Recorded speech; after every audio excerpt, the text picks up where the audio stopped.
우리 앞뒤 좌우에 계신 분들과 서로 인사들 하시지요. 건강하게 삽시다. 하나님이 나와 함께 하십니다. 우리 2층에도 우리 사무실에도 다시 한번 인사합시다. 하나님이 나와 함께 하십니다. 건강하게 사시기 바랍니다. 사도 바울은 에베소 교회 장로들, 그냥 교회 지도자들입니다. 지도자들을 밀레도 해변에 초청하여 마지막 만남을 갖지요. 성사학자들이 이 시점을 주후 58년으로 봅니다. 그러니까 사도 바울이 순교할 때가 주후 64년이니까 순교하기 6년 전에 마지막 고별 설교를 이 밀레도 항구에서 에베소 교회 지도자들과 함께 하게 된 것입니다. 그러니까 3년 동안 생사고락을 같이 했던, 그러면서 에베소 교회를 세우게 됐잖아요. 개척하게 됐잖아요.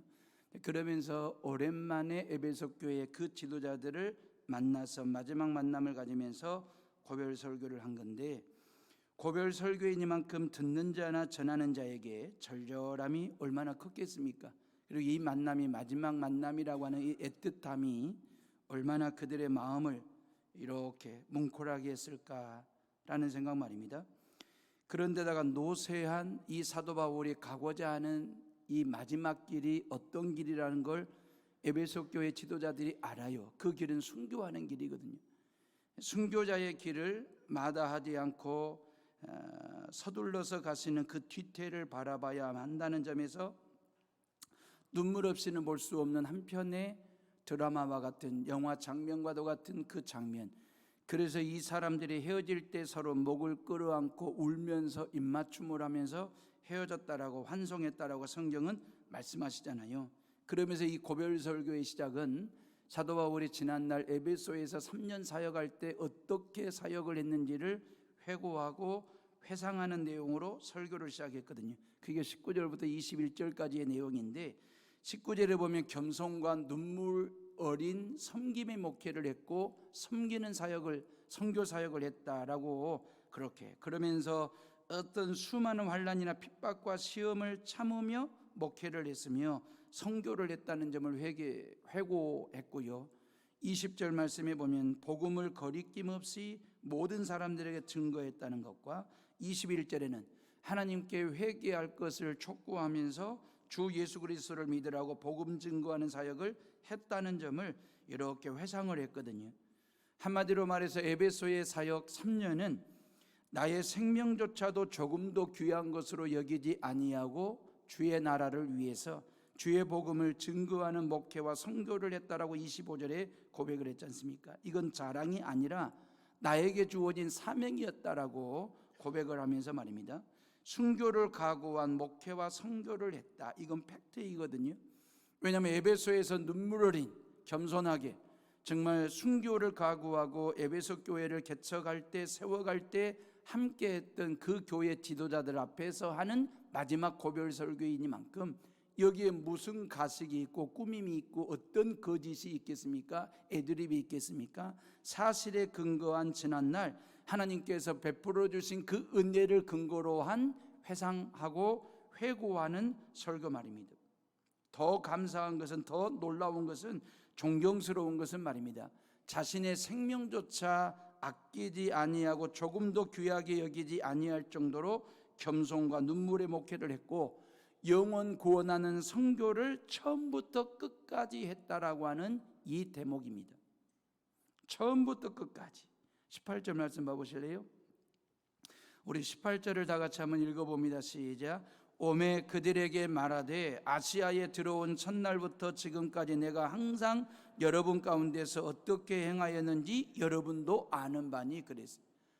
사도 바울이 에베소에 복음 전하러 에베소 땅에 들어왔을 때부터, 에베소에서 두란노를 중심으로 해서 3년 사역을 하고 에베소를 떠날 때까지, 그 말이에요. 올 때부터 갈 때까지, 처음부터 마지막까지 뭡니까? 눈물과 겸손의 목회를 했고 순교자적 각오를 가지고 선교 사역을 했다라고 하는 것. 처음만 그런 게 아니고 중간만 그런 것이 아니고 마지막까지, 그 말이에요.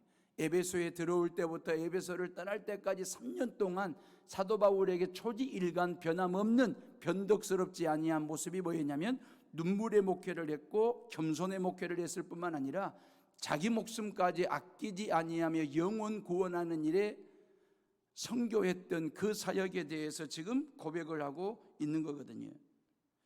우리가 처음에는 뭐 얼마든지 겸손으로 할 수 있고 눈물 어린 애통해하는 마음 가지고 목회를 하든지 선교를 하든지 하나님 앞에 헌신하든지 그 말이에요. 어떤 환난이나 고난이나 핍박에 대해서 처음에는 말입니다, 이겨내며 극복하며 기도하며 얼마든지 헌신하고 그러거든요. 중간까지도 그럴 수도 있습니다. 근데 끝까지 그 말이에요. 처음부터 끝까지, 올 때부터 갈 때까지 그 눈물과 겸손의 변함이 없었고 순교자적 각오를 가지고 선교했던 그 사역에 변함이 없었다라고 하는 것. 그러면서 뭐라고 고백합니까? 이 모든 겸손과 눈물의 목회는 순교자적 사명을 가지고 선교할 수 있었던 모든 힘의 원천이 어디에 있었느냐? 이 모든 힘을 누가 공급해 줬느냐? 오직 예수 그리스도. 그래서 나의 나된 것은 오직 하나님의 은혜로라고 고백을 했던 것처럼 말입니다. 그러면서 사도 중에 나는 가장 작은 사도요, 성도들 중에 작은 자 중에 더 작은 자라고 고백하면서 나는 죄인들 중에 우두머리와 같은 괴수된 두목 같은 부족한 사람, 연약한 사람, 쓸모없는 사람이었는데 하나님께서 전적으로 나를 은혜로 복음 증거자로 세워주셨고 교회 개척자가 되게 하셨고 설교자가 되게 하셨고 선교사가 되게 하셨고 목회자가 되게 하시고 성경을 기록하는 성경 저자가 되게 하셨으니 이 모든 일들이 다 전적인 하나님의 은혜였다라고 고백하고 있는 거잖아요. 전적인 하나님의 은혜와 능력을 덧입고 목회를 했고, 그리고 순교를 각오하는 선교를 할 수 있었던 그 출발점이, 그 모든 동력이 누구로부터? 성령 하나님으로부터 주어졌다라고 고백을 지금 하고 있는 거거든요. 저를 비롯해서 한국교회 모든 목회자들이 바울 목사님처럼 목회를 했더라면, 바울 목사님처럼 선교를 했더라면 지금보다 훨씬 더 나은 목회자상과 교회상을 만들어갈 수, 세워갈 수 있었을 텐데 하는 아쉬운 말입니다. 사랑하는 헤어름의 식구들이요, 16년 전에 헤어름교회 담임 목사로 부임할 때의 저의 모습이 기억나십니까? 여기에 교인들 중에 전부는 아니지만 한 100여 명 정도만 저를 기억하실 텐데, 아니 기억나지 않아도 어쩔 수 없고요, 다 잊어버렸어도 어쩔 수 없고요. 다만 16년 전에 여러분의 목사로 부임할 때 제가 저 자신의 모습을 잊어버리면 안 되죠. 여러분들은 다 잊어버려도 돼요. 근데 저는 저 자신의 모습을 잊어버려서는 안 되는 거죠. 진짜 겸손하게 눈물 흘린 목사로 목회를 처음부터 지금까지 하고 있는지, 목숨 바칠 각오를 가지고 목사직 성직자로 부임하는 그날부터 2020년 2월 9일 오늘까지 목회를 하고 있는지, 여러분들의 평가는 다 다를 수 있고 다양할 수 있겠지만 제가 저를 볼 때 그 말이에요, 그리하지 못했다 그 말이에요. 그냥 농촌에서 10년 동안 했던 농촌 목회지에서 벗어났다라고 하는 기분의 도취가 되어가지고 좀 얼빵한 목회로 그렇게 시작을 했고요, 이제는 농촌교회 목사가 아니라 도시교회 목사가 되었다라고 하는 점에 우쭐한 마음으로 목회를 시작했던 것, 저의 모습 말입니다. 그렇다면 지금은 그 말이에요. 16년 전의 목회는 그렇게 얼빵하게, 아니면 도시교회 목사가 됐다라고 하는 우쭐함 때문에 목회를 시작했다고 한다면 16년이 지난 지금은 그 말이에요. 저에게 겸손과 눈물과 순교를 각오하는 목회와 선교의 사명이 있느냐? 사도 바울처럼 겸손한 목사냐 그 말이에요. 사도 바울처럼 애통해하며 눈물을 흘리며 하나님 앞에 진실하게 성실하게 목회를 하고 있고 순교를 각오하고 헤어론교회 목사직을 감당하고 있느냐? No. 저는 아직도 교만한 목사입니다. 저 때문에 누군가가 눈물 흘린, 아니면 애통해하는 마음 가지고 신앙생활을 하고 있는 교인들이 있을 수도 있겠다라고 하는 생각을 종종 합니다. 저는 처음부터 지금까지 형편없는 목사고 목회를 하고 있습니다. 앞으로도 그럴지 모릅니다. 그럼에도 불구하고 제가 농촌 목회 10년, 여러분들과 함께 16년 동안 목회할 수 있는 이유는 전적인 하나님의 은혜이고, 그리고 좋으신 장로님들과 그리고 모든 사랑을 쏟아 부어주시는 성도님들 한 사람 한 사람의 사랑과 희생과 헌신 덕분임을 제가 알고 있습니다. 여러분들의 신앙은 어떻습니까? 여러분들의 신앙은 말이에요, 처음부터 지금까지 겸손하십니까? 처음부터 지금까지 눈물 어린 신앙생활들을 하고 계십니까? 순교를 각오하고 그리스도인으로서의 품격과 영격 있는 삶을 지금들 살고들 계십니까? 스스로에게 물어보시고요. 중요한 것은 처음부터 지금까지 마지막까지입니다. 지금부터 마지막까지 변함이 없고 흔들림이 없는 신앙 고백을 가지고 제대로 된 신앙생활을 하고 있느냐라고 하는 질문입니다. 처음부터 지금까지보다 더 중요한 것이 이제부터죠. 이제까지보다 더 중요한 것은 이제부터입니다. 처음부터 지금까지는 이제까지이거든요. 시제상 말입니다. 근데 우리에게 더 중요한 것은 이제부터죠. 여러분들이 이제까지 어떻게 신앙생활을 했는지, 이제까지 어떻게 살았는지, 그것도 중요한 건 사실입니다. 그러나 그보다 더 중요한 것은 이제부터 예수님을 어떻게 믿을 것인지, 이제부터 어떻게 살 것인지, 이게 우리에게 더 중요한 메시지가 되는 것이거든요. 그렇다고 해서 이제까지의 삶을 무시하거나 잊어버리거나 망각하거나 외면하자라고 하는 얘기가 아닙니다. 다만 이제까지의 감정에 매여 있거나 이제까지 틀어진 관계에 발목에 잡히듯이 그렇게 신앙생활을 하고 삶을 살아간다고 한다면 여전히 나는 이제까지의 신앙밖에 안 되고 이제까지의 삶을 살 수밖에 없는 거죠. 성령 하나님은 우리를 이제까지의 삶과 신앙에 묶여 있거나 발목 잡혀 있는 그런 인생, 그런 신앙생활을 하는 존재가 아니라 이제부터 그 말이에요. 앞으로 나아가는 진일보하는 한 걸음을 내디딜 줄 아는 누구와 함께 성령 하나님과 이제부터라도 그 말이에요. 제대로 예수님 믿고 제대로 신앙생활하고 제대로 주일 성수하는 그러한 신앙인으로 살아가기를 주님이 원하시는 거죠. 봐보세요. 예수님의 십자가 죽음과 부활하심은 이제까지 주님께서 나를 위해서 하신 사랑입니다. 이제까지 3일 만에 다시 부활하시고 다시 살아나셔서 저와 여러분들에게 구원의 완성을 선물로 주시고 구원받을 수 있는 길을 열어주신 것은 예수 그리스도께서 이제까지 나를 위해서, 우리를 위하여, 죄인들을 위하여 이제까지 하신 일입니다. 중요한 것은 이제부터입니다. 그 예수 그리스도를 내가 이제부터 믿는 것입니다. 그 예수 그리스도를 이제부터 내가 제대로 그 예수님을 믿고 제대로 그 예수님을 예배하는 것이고, 그 예수 그리스도를 믿는 저와 여러분들이 이제부터라도 말씀에 의지해서 말씀에 순종하는 삶을 사는 것이고, 주님의 뜻 이루는 삶을 이제부터라도, 그 말이에요. 이제부터라도 주일 성수 제대로 하고, 이제부터라도 주일 예배를 반듯하게 제대로 듣고 제대로 드리고, 이제부터라도 크리스찬으로 사는 것 말입니다. 주님의 나를 위해서 이제까지 하신 일이 있습니다.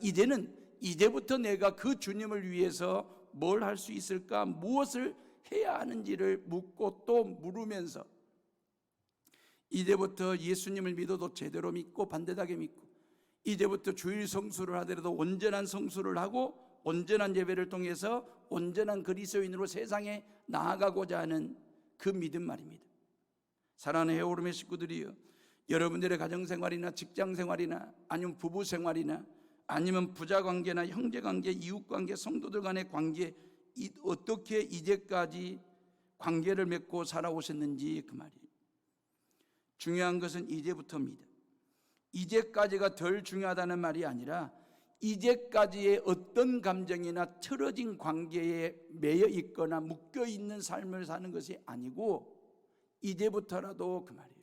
좋은 관계를 맺고 좋은 말을 하고 좋은 감정을 가지고 좋은 관계를 맺고 살아갈 수 있는 이제부터의 신앙 말입니다. 이제까지의 신앙에 머물러 있는 그 신앙이 아니고 이제부터의 신앙으로 나아가는 것 말입니다. 이제까지 내 신앙이 미지근했다고 한다면 이제부터라도 뜨거운 신앙생활하는 것입니다. 이제까지 내가 주일 성수를 적당히 대충 예배를 드렸다고 한다면 이제부터라도 주일 성수를 온전하게 하고 정말 반듯한 예배를 통해서 하나님 여호와를 경배하며 찬양하는 것 말입니다. 사랑하는 해오름의 식구들이요, 우리 교회는 지난주 재직회 때 말입니다, 주차장 매입과 관련된 아주 중요한 안건을 결의를 했습니다. 우리 교회는 중흥동에서 중흥교회라는 이름으로 43년 동안 세월을 지냈고, 그 43년의 세월을 정리하고 이 성전에 해오름교회라는 새로운 이름을 걸고 11년째 맞이했습니다.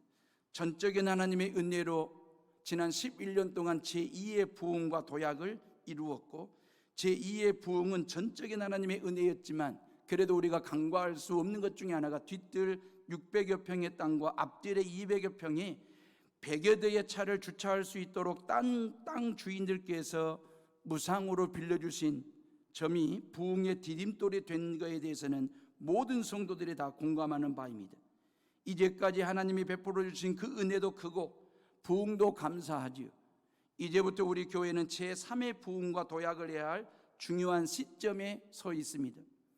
지금 교회 주변은 제3의 부흥을 이룰 수 있는 여건과 상황이 아주 좋은 분위기로 좋은 여건들이 만들어지고 있는데, 웅청과 소호를 잇는 다리가 머지않아 놓이게 될 것이고요. 교회 주변에 900세대 내지 1000세대의 아파트, 신규 아파트가 들어설 계획이고요. 소재지구도 머지않아 개발하면 대단지 아파트가 들어설 것입니다.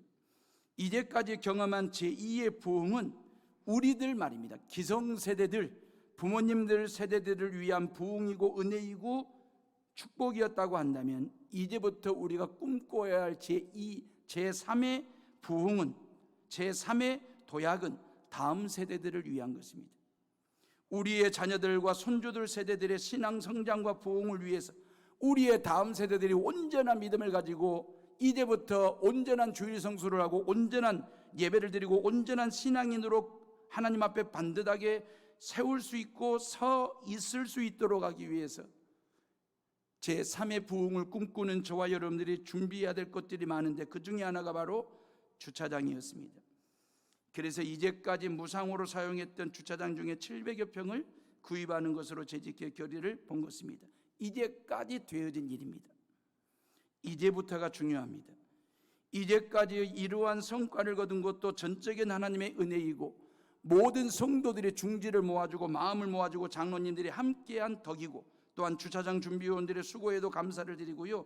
중요한 것은 이제부터 온 성도들이 함께 공개적으로 주차장 달라고 하나님 앞에 기도하는 것 말입니다. 지난주 한 주간 동안 특별 새벽 기도회를 하면서 코로나 바이러스 퇴치를 놓고 소멸을 놓고 새벽마다 엎드려 부르짖어 기도했고, 주차장 문제를 놓고 온 성도들이 기도했습니다. 참 묘한 것은 말이에요, 성전 건축을 위해서 공개적으로 공증된 자리에서 모든 성도들이 함께 합심 기도를 하거나 금식 기도를 하거나 통성 기도하는 것은 아주 수월한 거였습니다. 당연한 거였습니다. 왜? 성전 건축은 성전 짓기 위해서 준비된 땅 위에, 교회의 명의로 된 땅 위에 설계를 해놓은 성전 건축을 위한 명분 있는 기도가 되기 때문에 공개된 자리에서, 공증된 자리에서 모든 성도들이 공통으로 합심하며 금식하며 통성으로 하나님 앞에 성전 건축을 위해서 기도하는 것은 지극히 당연한 것이었는데, 주차장 문제를 놓고 공개적으로 기도한다라고 하는 것이 조금은 막연한 일들이었습니다. 통성 기도를 하고 합심 기도한다라고 하는 것이, 왜냐하면 이미 준비된 땅에 성전 건축을 하는 그런 개념이 아니잖아요. 이건 어떤 우리 교회 명의로 된 땅도 아니고 땅 주인이 따로 있는데 어떻게 될지도 모르는데 주차장을 달라고 공개적으로 공동으로 기도한다는 게 좀 막연했고요. 실질적으로 우리 땅도 아닌데 교회와 교인들이 땅 달라고 기도하는 것 자체가 땅 주인에게 어떻게 비춰질지 들릴지에 대한 결례가 될까 봐 이게 공개적으로 기도하는 게 좀 자제했던 건 사실입니다. 그러나 이제부터는 공개적으로 기도할 것입니다. 이제부터는 달라고 기도할 것입니다. 이제부터는 잘 협상해서 좋은 결실 거두게 해달라고 기도하시기를 주님의 이름으로 부탁을 드립니다. 사랑하는 에오름의 식구들이, 우리는 이제까지 살아왔습니다. 오늘도 지금도 시대상 타이밍이 이제까지이거든요. 이제까지와 이제부터의 시제는 없습니다. 제로 상태이거든요. 이제까지에서 이제부터 이게 정확히 어느 시점 티핑 포인트를 찝어서 말하기는 참 어려운 거거든요. 다시 말하면 이제까지에서 이제부터는 연속적으로 연결되어진 시간의 흐름입니다. 하나님의 은혜도 마찬가지입니다. 하나님의 축복도 마찬가지입니다. 하나님의 은총도 능력도, 이제까지 하나님이 우리에게 은혜 주시고 축복 주시고 능력을 주셨다면 이제부터도 여전히 하나님의 은혜와 사랑과 축복은 우리에게 부어지고 채워지는 것이거든요. 이제부터 어떻게 기도해야 하느냐, 어떻게 목회를 해야 되느냐, 어떻게 예수님을 믿어야 되느냐, 어떻게 살아야 되느냐, 이제부터 여기에 대한 답은 저와 여러분들 각자에게 주어진 과제이고 숙제인데, 사도 바울을 통해서 정답이 무엇인지를 한번 찾아보고 말씀을 마치려고 합니다. 22절 말씀입니다. 우리 다 같이 22절을 읽어봅니다. 시작. 보라, 이제 나는 성령에 매여 예루살렘으로 가는데 거기서 무슨 일을 당할는지 알지 못하노라 그랬어요. 정답은 성령에 매여 그랬습니다. 바울의 목회는 말입니다, 에베소에서 3년 동안, 아니 사도 바울의 지난 수십 년 동안의 선교와 목회는 눈물과 그리고 겸손의 섬김의 목회를 했고, 생명까지 아끼지 않는 순교자적 선교를 할 수 있었던 그 힘의 출발이, 그 시작점이 뭐였냐면 성령에 매이는 순간부터, 그 말, 성령 하나님께 묶이는 그 순간부터 겸손과 눈물의 목회가 시작됐고, 순교하는 선교자적 삶을 살아가는 가능이 언제부터? 성령에 매일 때에, 성령에 묶일 때에, 그 말이에요. 이 매었다라고 하는 말은 헬라어로 데데메노스 그러거든요. 이 데데메노스라고 하는 말이 처음부터 지금까지 계속 묶여 있는 상태를 데데메노스 그러거든요. 원래 사울이라는 청년 바울은 말이면 처음부터 예수님이 누군지를 모르고 있었습니다. 그렇기 때문에 처음부터 십자가 죽음과 부활도 믿지를 않았고 거부했거든요. 부활하신 주님을 믿는 사람들이 다메섹에 많이 있다는 말을 듣고 그 다메섹에 예수 믿는 사람들을 잡으러 가다가 예수님께 잡힌 사람이 바울입니다. 다메섹에 예수쟁이들이 많다더라. 그 예수쟁이들을 줄로 포박하고 묶으려고 갔다가, 잡으려고 갔다가 그 부활하신 주님에게 묶인 자가 되고 매인 자가 되고 잡힌 자가 된 사람이 바울입니다. 예수 그리스도를 믿으면 죽인다고, 죽는다라고 윽박지르고 회방 놓고 핍박을 가하고 겁박을 하는 사람으로 지금까지 살아왔는데, 그 사울이 부활하신 주님을 만나고 난 후에 예수님 믿어야 산다라고 복음 증거하는 사람으로 바뀌게 됐습니다. 교회 개척의 회방꾼 노릇하던 사람이 교회 개척하는 사람이 되었습니다. 복음 전하는 사람들을 핍박하던 사람이 복음 증거하는 사람이 되었습니다. 예수 믿으면 죽인다고 하는 사람이 예수님 믿어야 산다라고 복음 전하는 사람이 되었습니다. 예수쟁이들을 잡으러 갔다가 예수에게 잡힌 자가 되었습니다. 예수 믿는 사람들을 묶으려고 갔다가 예수님에게 묶인 바가 된 데데메노스, 그 말이에요. 성령의 매인 자가 되었습니다. 인생이 바뀌어도 이렇게 바뀔 수 있을까? 성령 하나님께 묶인 자가 되고 매인 자가 된 그 순간부터 말입니다, 뗄래야 뗄 수 없는 한 묶음이 된 거예요. 성령과 세트가 되어버렸어요. 한 세트로 말입니다. 1+1 하듯이 말이에요. 바울과 성령과 바울이 1+1 하듯이 한 세트 묶음으로 이렇게 뗄래야 뗄 수 없는 관계가 되었어요. 예수님께 매인 그 순간부터 예수님 곁을 떠난 적도 없고 예수님이 떼어낸 적도 없고, 시간이 흐르면 흐를수록, 세월이 가면 갈수록 더 강력한 성령의 매인 자가 되고 묶인 자가 되어서 데데메노스를 경험하면서 말이에요, 예수님께 착 달라붙은 존재 말입니다. 찰떡 같은 존재가 되었습니다. 찰떡 콤비가 된 것입니다. 그동안 개떡같이 살았죠. 교회 입장에서 보면 말입니다, 예수님의 입장에서 보면 사도 바울은 정말, 바울은 말입니다, 예수님 믿기 전 개떡 같은 인생을 살았거든요. 왜? 교회 개척하는데 회방 노릇했고 복음 증거하는 일에 핍박하는 일에 앞장을 섰고, 스데반 집사가 복음을 증거할 때에 그 스데반 집사를 죽이는 일에 선봉에 섰던 사람이기 때문에 교회 입장에서 볼 때 사울 청년은 개떡 같은 사람이었습니다. 그런 개떡 같은 사람이 부활하신 주님을 만나고 난 후 찰떡 같은 사람이 바뀌게 되었습니다. 그래서 이 복음을, 아주 찰떡 같은 복음을 찰지게 이방인들에게 먹이고 이방인들에게 전달하고 이방인들에게 선포하는 복음 증거자가 됐고, 선교사가 됐고, 목회자가 됐고, 교회 개척자가 됐고, 성경을 기록하는 저자가 되었으니 개떡 같은 인생에 찰떡 같은 인생으로 바뀌게 되면서 이 복음을 가장 찰지게, 맛있게 성경을 기록했고, 찰지게 맛있게 이방인들이 먹고 유대인들이 먹을 수 있도록 이 복음을 찰떡같이 찰지게 증거하는 사람이 되었으니 얼마나 감사하고 이런 변화가 있었다라고 하는 게 기적 같은 얘기이지 않습니까? 세상에는 말이에요, 찰떡같이 말했는데 개떡같이 알아듣는 사람이 있고, 개떡같이 말을 했는데 찰떡같이 알아듣는 사람들이 의외로 많습니다. 건망증이 많은 아저씨가요, 메리어트 호텔에서 만나기로 약속을 한 거예요. 근데 이 메리어트 호텔, 이 메리어트라고 하는 말이 외우기가 너무 힘들어가지고, 건망증이 있다 보니까 외우기가 너무너무 어려워서 메리아스로 이렇게 기억을 하기로 본인 스스로가 그런 거예요. 그래서 늘 메리아스 호텔 가서 언제 만나기로 약속한 걸 늘 이렇게 되새김질하고 주절주절하면서 말이에요. 그리고 이제 그날 약속한 날 택시를 탔는데, 택시를 타자마자 어디로 모실까요? 라고 묻는 택시기사님의 말에 건망증 많은 아저씨가 금방 메리아스를 잃어버렸어요. 메리어트 호텔도 잃어버려. 다 잃어버리고는 이 호텔 이름이 뭐더라? 호텔 이름이 속옷 이름이었는데 난닝구 비슷한 건데 뭐 그러면서인지 혹시 거기 아냐고, 난닝구 그 호텔 아십니까? 라고 그랬더니 택시 기사님이 정확히 메리어트 호텔에 데려다 준 거예요.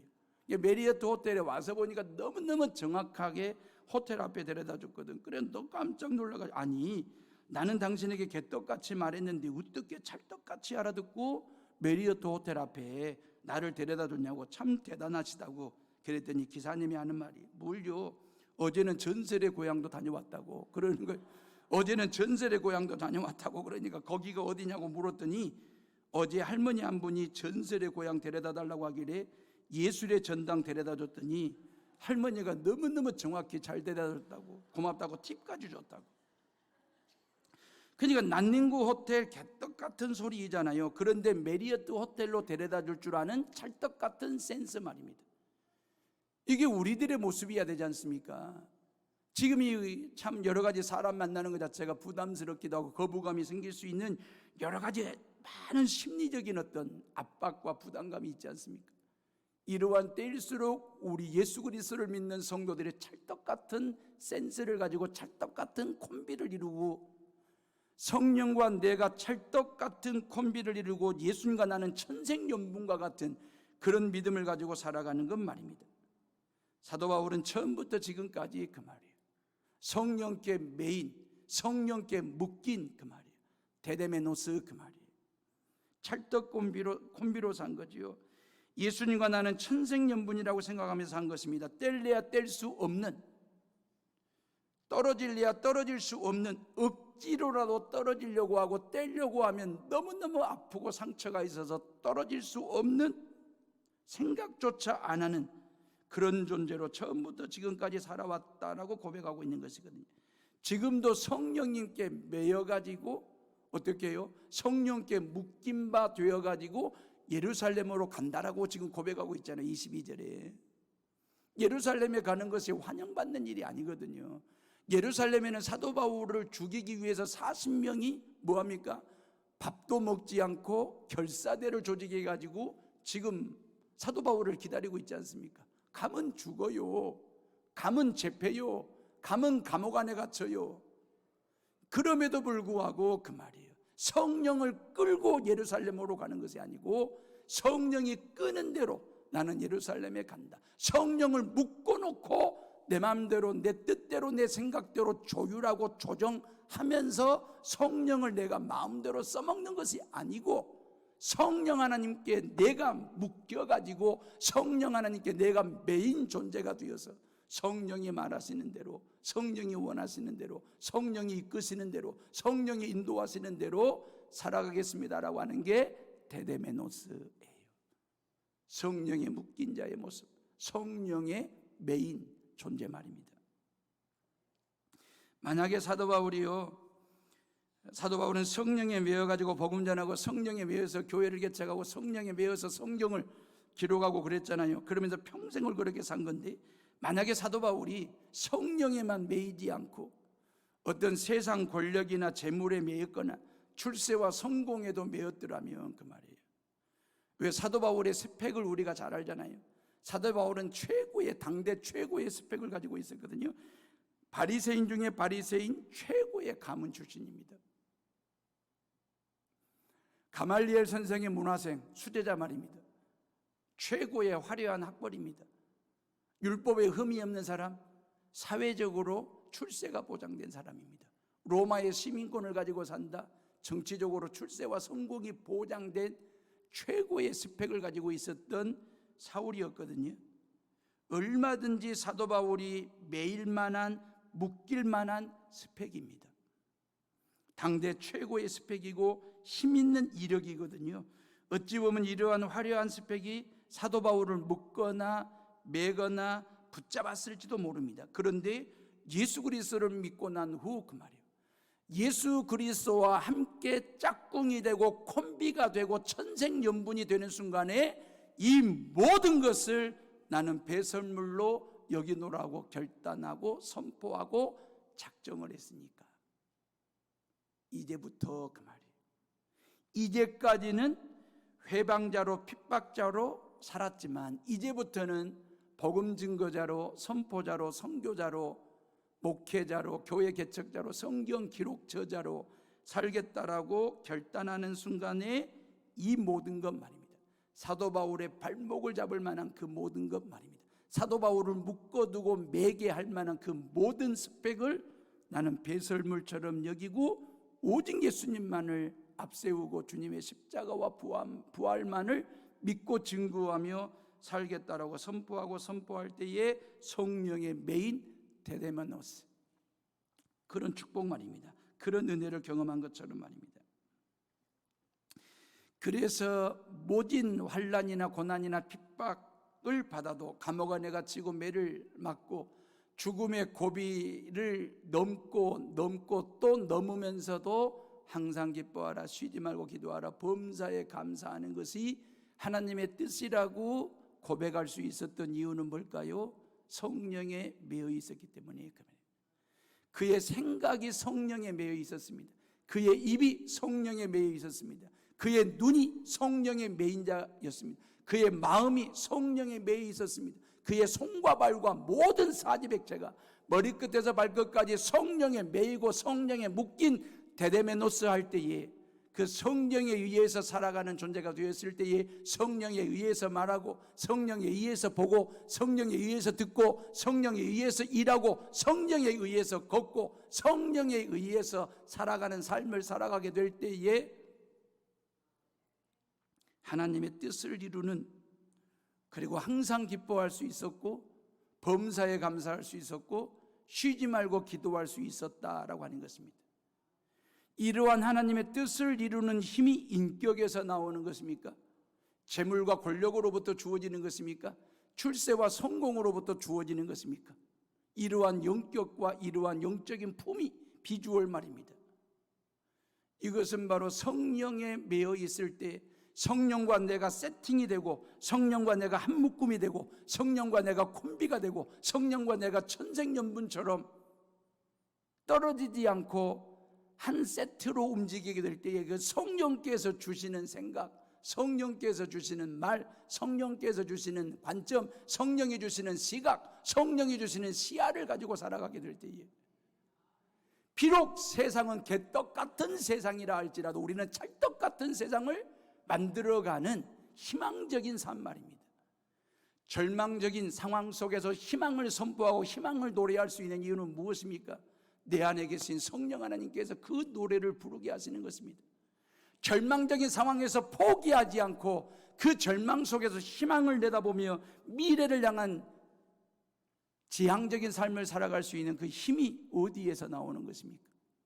내 안에 계신 성령 하나님께서, 그 내 안에 계신 성령 하나님과 내가 매어 살 때, 묶여 살 때, 콤비로 살 때, 세팅으로 이렇게 조화를 이루며 살아가게 될 때에 그 성령 하나님께서 나로 하여금 찬양하게 하시고 기도하게 하시고 하나님의 말씀 붙들고 살아가게 하는 힘과 원동력이 성령 하나님께 있음을 믿으시기를 주님의 이름으로 축원합니다. 사랑하는 에어오름의 식구들이여, 한 주간 동안 2020년 한 해, 아니 평생을 말입니다, 성령에 매어 사시기를 주님의 이름으로 축원합니다. 여러분의 모든 자녀들이 성령께 매여 데데메노스 하시기를 바라고요. 그리할 때에 겸손과 눈물 어린 삶을 살 수 있고 주를 위하여 내 목숨까지도 아끼지 않는 순교자적 그리스도인이 될 수 있음을 믿고 성령 콤비, 성령과 짝꿍되어서 살아가는 우리 모두가 다 되시기를 주님의 이름으로 축원합니다. 축원합니다.